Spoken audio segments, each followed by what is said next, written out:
La question n'est pas d'abandonner les Indes. Nous savons bien qu'il s'agit là d'un rêve et que toujours nous resterons là-bas. La question est la seule qui se pose à tout philosophe. Que devons-nous et que pouvons-nous faire? Vous l'avez dit vous-même, nous devons les faire tous chrétiens. Compelle eos intrare, a dit Saint Luc. Force-les à entrer. Hors de cela, aucun bien dans cette vie, aucun salut dans l'autre.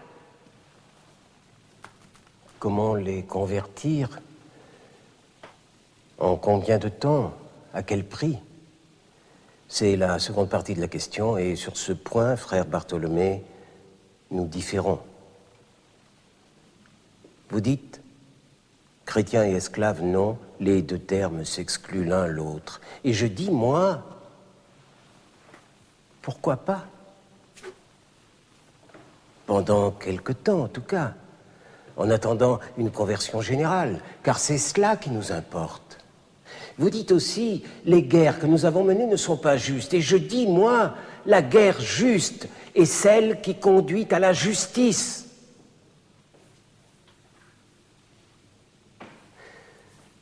Quel est le bien suprême? Vous parlez par saint Paul, je vous réponds par saint Augustin. La perte d'une seule âme non munie du baptême, a dit saint Augustin, est un malheur plus grand que la mort d'innombrables victimes, même innocentes. Le bien suprême est le salut de l'âme. Voilà pourquoi nous tenons si ardemment à les convertir, parce que sans cela, leur âme est perdue, et que rien en ce monde ou dans l'autre n'est plus précieux que leur âme. Vous admettez donc qu'ils ont une âme? Je désire être bien compris. Je dis qu'ils n'ont pas une âme comme la nôtre, de même qualité, il s'en faut de beaucoup, et que nous n'avons aucune raison de les traiter comme nous-mêmes. Mais, au cas où je me tromperais, ce que je reconnais possible, au cas où Aristote se tromperait, si leur âme est semblable à la nôtre, alors je dis, quelle est la perle la plus précieuse de la création et qu'à tout prix nous devons la sauver.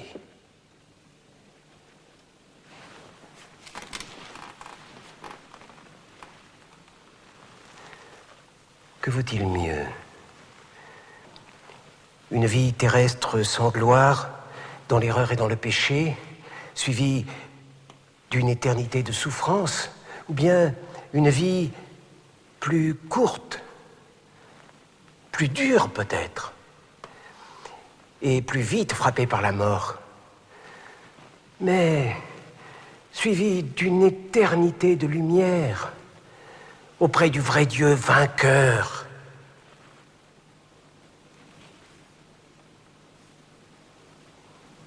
Est-il quelqu'un ici qui ne connaisse pas la juste réponse?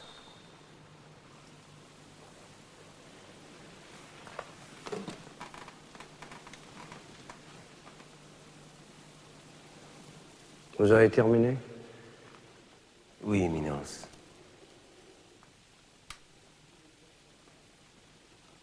Qui désire encore parler?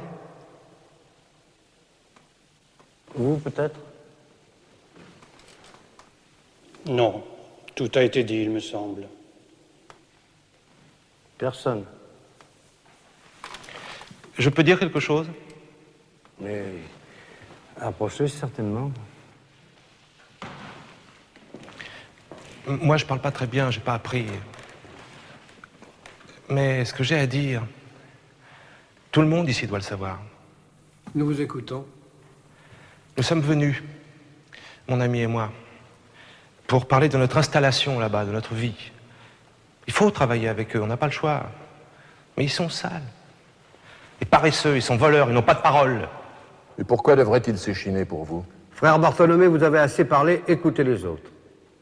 Il faut en tout cas savoir une chose.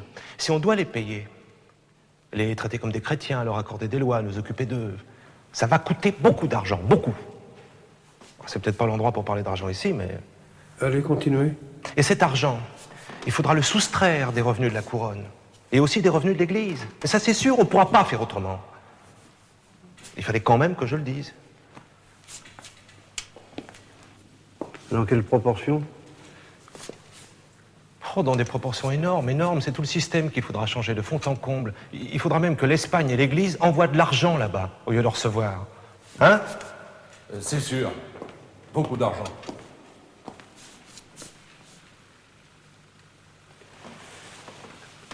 Vous qui les connaissez bien, dites-moi, pensez-vous qu'ils ont une âme? Moi, l'âme, je sais pas. Hein. Ce que je sais, c'est que les miens refusent de croire au miracle du Christ. Il faudrait que je fasse des miracles, moi, comme je peux pas. En plus, ils n'ont pas de reconnaissance pour tout ce qu'on leur a appris. Appris? Mais appris quoi? La torture, la vérole? Frère Bartholomé, une fois de plus. On leur a pas appris la torture, ils savaient déjà. On leur a donné des outils, des habits, des livres. Et puis, autrefois, ils étaient esclaves. Et nous, on les a libérés. Mais cette liberté, ils n'y sont pas habitués. Ils en abusent. Ils s'enfuient, ils se cachent pour pas travailler. Alors, ils sont faibles de corps et meurent de maladies légères. Si en plus il faut les payer, autant renoncer aux Indes.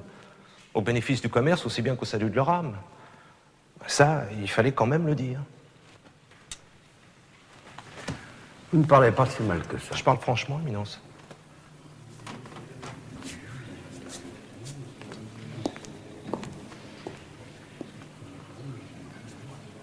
Nous allons nous interrompre ici. Je donnerai ma décision cet après-midi.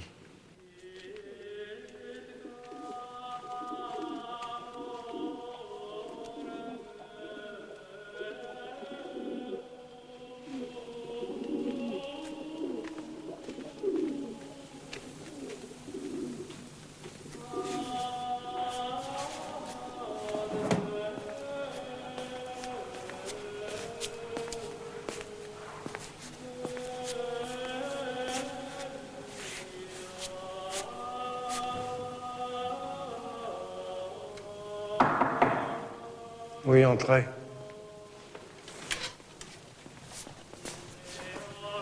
Éminence, une lettre du roi.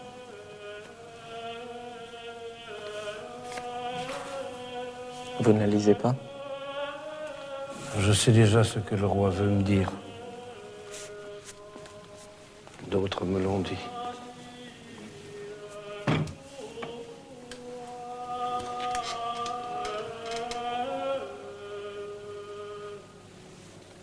Ma décision est prise. Comme je l'ai dit, elle sera confirmée par sa sainteté et par l'Église tout entière. Les habitants des terres nouvelles, qu'on appelle les Indes, sont bien nés d'Adam et d'Ève comme nous. Ils jouissent comme nous d'un esprit et d'une âme immortelle. Ils ont été rachetés par le sang du Christ. Ils sont par conséquent notre prochain.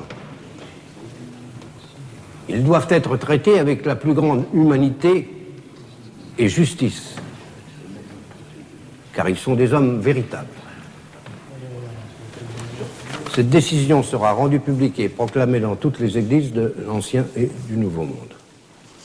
Éminence, pardonnez-moi. Bien sûr, je respecte votre choix. Mais avez-vous réellement examiné toute l'importance de ces paroles? Me soupçonnez-vous de légèreté?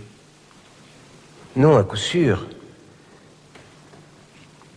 Mais vous devez savoir que vous condamnez à la ruine tous les établissements espagnols. Professeur, est-ce que je vous donne un instant l'impression de ne pas avoir réfléchi? Certes, non. Croyez-vous que je n'ai pas mesuré ma charge? Que je n'ai pas prié pendant des nuits entières? Croyez-vous que je ne me rende pas compte de tout ce que j'engage, qui ne sera plus jamais comme avant? Croyez-vous un instant que Dieu ait pu m'abandonner au moment de choisir parmi ses créatures? Non, Éminence.